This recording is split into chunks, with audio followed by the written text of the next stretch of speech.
Dopo le polemiche e le proteste delle scorse settimane per l'elevato inquinamento in Rio Novo, le categorie del trasporto merci hanno rilevato che alcuni dati forniti da ARPAV presentano delle incongruenze che vanno evidenziate.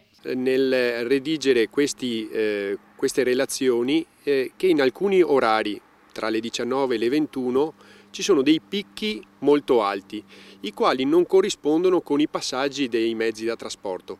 Questo evidentemente ci ha fatto pensare, anche se in realtà i dati rispetto all'anno scorso nello stesso periodo sono diminuiti, cioè quindi l'inquinamento è diminuito in virtù del fatto che l'ordinanza prevede un senso unico.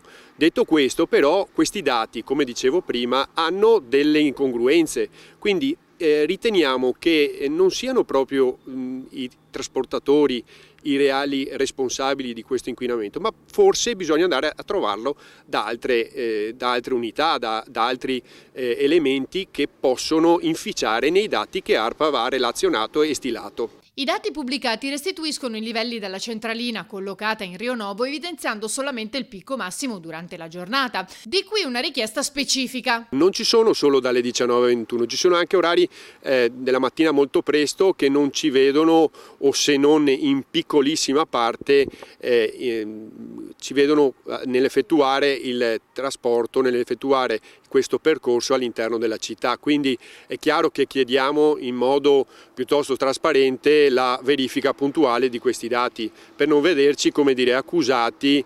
dell'inquinamento che in questo momento la città sta subendo. Sul tavolo con l'amministrazione ci sono già alcune proposte. Sperimentare delle colonnine dove le imbarcazioni possono in qualche modo, avendo un dispositivo da dover inserire nell'imbarcazione stessa, collegarsi a queste colonnine e poter usufruire della gru elettrica senza inquinare.